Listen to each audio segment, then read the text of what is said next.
Can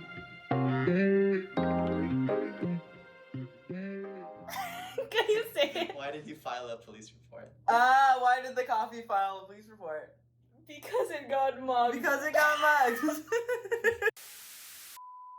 Hi everybody, my name is Amanshi Wadhwani and I welcome you all to Unibeans, a platform where we talk about personal professional development. Other than that, we talk about how do young individuals transform into young professionals. And today we have with us Renea Brown. She is a part of the academic advising at the UBC BIE, which is Bachelor of International Economics Career Center. And I welcome you. Would you like to introduce yourself? Yeah, for sure. Thank you so much for choosing me to do this podcast. So I'm Renea. I'm a fourth year international economics student at UBC Vancouver, so University of British Columbia. I'm here as a Centennial Scholar, so I'm here on a full scholarship. Woohoo! Thank you. I appreciate that. Some of my roles within the Vancouver School of Economics, and the reason why I know our lovely host today is because I'm a peer academic advisor for the Academic Advising Center within my program. On campus, I'm also a residence advisor, and I'm the co-pres of the Women's in Economics and Policy Club. That is impressive. that is really impressive, because I remember going through Renea's LinkedIn. I'm like, I want to become like that one day. I want to do a lot of work. She's super supportive and super helpful. You want to do a lot of work. I want to. Because I saw your LinkedIn, and I remember a couple of days I came at UBC, I was going to Renea's profile, and I'm like, it was just like a list. But yes, one of my questions that, which I think that every university student wants to know is that why is community engagement so important? Like, you've done a lot of experiences. I understand the motivation behind it, but also why do you think it's very important to do that? I think I really value community engagement. I think for me, I started my first year in COVID. So I was very, very into sort of community engagement around my high school. But I landed in Vancouver, moved here, knew nobody, and had very few opportunities to meet people. Mm-hmm. And it's when you're in those kind of situations where there's the scarcity, it's also an opportunity. So I sort of took it upon myself. I was pretty active in the Black Student Union at the time to go and try to meet people in that way and hosting online events. And that kind of drove me to apply to be a residence advisor, that and the compensation, because I love working for money. And I think that building a sense of community is just so important, because simply no one really likes to be alone or feel alone, especially when we're all on this journey together. Like, everyone's a student, so why not create opportunities for people to make those connections? I think that's what makes this our time in university, but even broader, our time on earth special. So. Correct, students helping each other. And so, following up on the community engagement part, could you elaborate on what are activities you've engaged on campus? Yeah, so kind of throughout my university experience, It's honestly it hasn't been as many as I make it sound. But I was really interested or really into the Black Student Union for the first 2 years that I was here. I was a first year rep, and then I was the VP external for a bit. And then shortly after, I ended up joining the Women's in Economics and Policy Club. I'm one of the co-heads for this year. Very excited to be passing the baton on to our incoming co-heads. And then I spend a lot of time as a residence advisor. I've been a residence advisor for the last 3 years of my life, and there's a lot of community there. I also briefly worked as an econ tutor at the First Nations House of Learning, so that was kind of nice. That's kind of a sense of community, though it's not necessarily like a student's body. Mm-hmm. But yeah, I think that sums up all the big ones. Sounds good. Yeah. And so I think when I have conversations with a lot of first years, usually, and myself as well, we do not land up in those specific positions. How do you sort of get up get on these positions, and you literally got a lot of roles, even the RA. So how'd you get these positions on? What'd you do for your resumes, or any tips? Yeah, so I think on the sides of clubs, going out to events is just very important. Like I actually just finished hiring for the Women's in Economics and Policy Club, which was fun, and it's easier for me to feel good about hiring you if the first time I'm seeing you isn't the interview. Like going out to events and meeting people in that way, because it means a lot to show that you're engaged and you care and you're already a beneficiary of the club. And then you're just kind of, I think it depends when it comes to club hiring how much they care about usually industry standards when it comes to applications and resumes. Like you're trying to appeal to another student, usually another upper year student. But I would say the biggest thing that would put your foot forward is just actually being engaged in the club before the hiring process goes out. And then as far as the RA role, that one's pretty competitive, I will say. And rightfully so. Like it's a very great gig.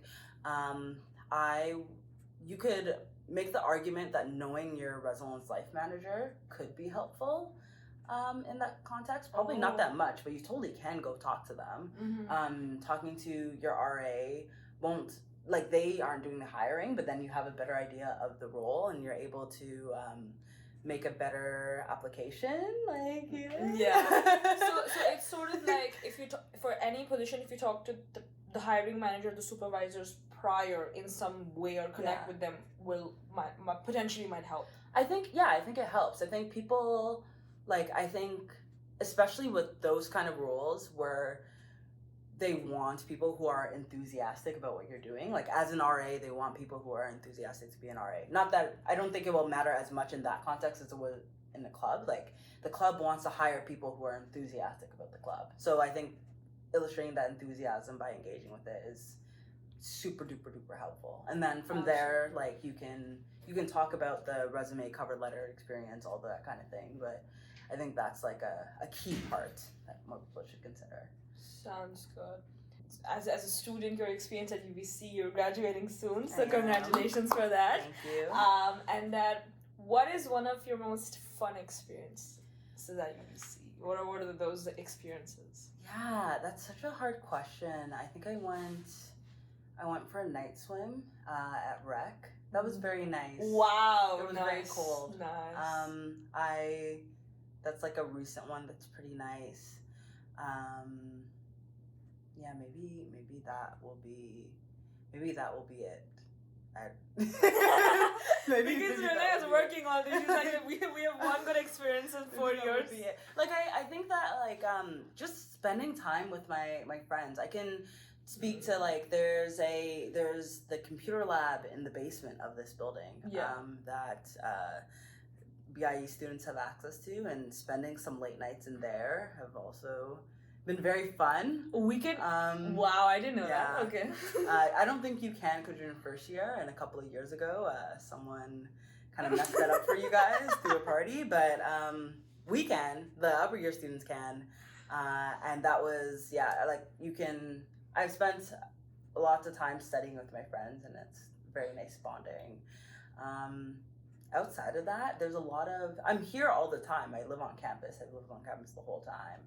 But it's when I go home, I'm just I go to bed. I go to bed, I watch a movie. Nice. Nothing that makes too good of a story. It's usually off campus that I have those fun experiences. And what are your future plans? So I will be working in investment banking in Toronto after I graduate. Nice. So that's very exciting. Yeah. Yeah. And sort of how do you get to that? How did you figure out that investment banking was something that you wanted to do? I didn't. You didn't? No. Then when did that come up? I think the thing in life is you're never certain about anything. Right? Correct. And for me, it was this is a phenomenal opportunity. I will learn so much. I will work with very intelligent people, and I will push myself outside of my comfort zone if this is an opportunity that I pursue. And for those reasons, it was worthwhile for me to pursue it. But there wasn't a moment, especially because the recruiting timeline for investment banking is so early, and it's even earlier for like people like you guys. It's kind of hard for you to wait in life in general for you to feel 100% sure about something. That's absolutely So I had just gotten into my first finance internship, and that was in a private equity at a pension plan. And I was enjoying that so far, but sort of because I was going into private equity, I was thinking about investment banking, hearing about investment banking, and talking to people. But I wasn't 100% sure when those applications came out that was definitely where I want to spend the rest of my life. But it was worthwhile to try. Yeah. It was worthwhile to find out, to talk to people and ask about it and find out and talk to recruiters and send in my application, because who knows what's going to happen. And then I did the interview, I was successful, and then I went there and I really liked it. And I did for 8 months. But you, especially in that field, especially moving forward, the timelines move back so far. You won't know if you love it until you do it. Until you do it? Yeah. That's like a life thing. You don't know it until you do it. Exactly. This is the thing behind the podcast. I don't know how's it gonna go. How is it gonna go now? But we're doing it. But like in your first year, were you like certain that you want to go in finance? No. Oh no. No. Everything's Absolutely spontaneous. not. Okay. Yeah. So I studied economics because I wanted to learn more about the world. I thought I would, like, my option, if not economics, would have definitely been like poli-sci IR, and not business. As far as like where my interest lies and like what I kind of envisioned for my future. So it was in a way like a surprise to me as well, to go into investment banking.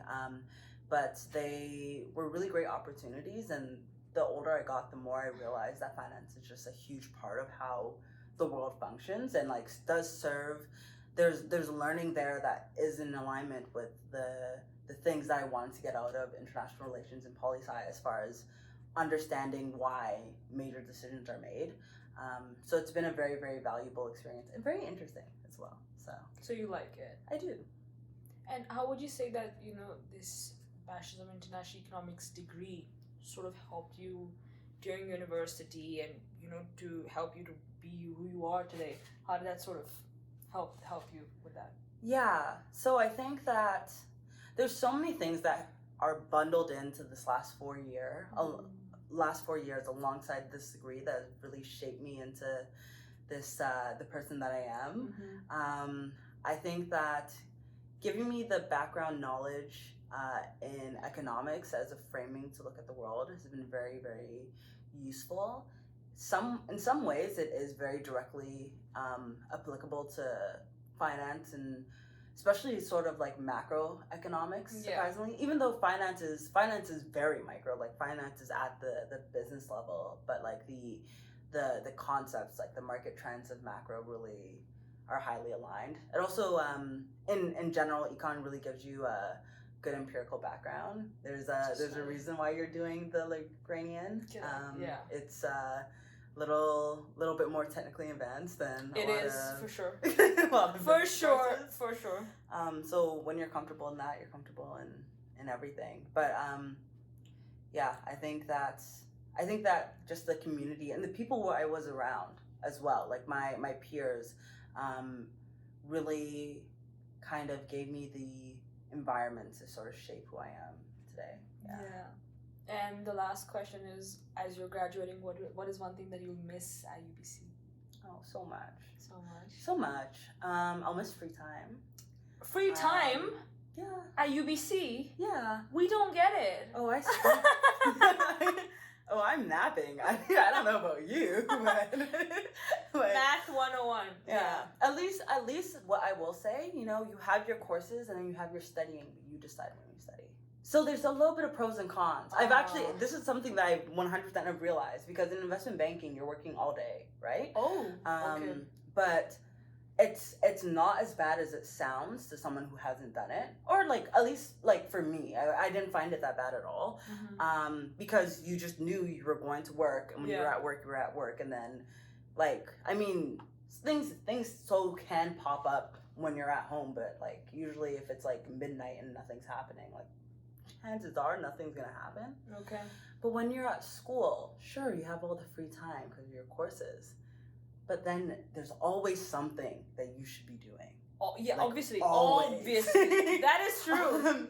So that's like a little nag at the back of your head. I wonder. I mean, like, I wonder if maybe I will just feel the same way. Yeah. When I'm working full time, because it is kind of that rule. But I felt like there was a little bit more of that here. That might change though. Like once I get there, it might be like, oh well, you actually have responsibility. You're not like 8 months of internship. Or you get to know until you do. Yeah. Right. Yeah. No. Exactly. Like yeah. We'll see. Yes. Yeah. So thank you so much for being with us, and I think that's all for the podcast. Okay. Sick. Bye. Bye.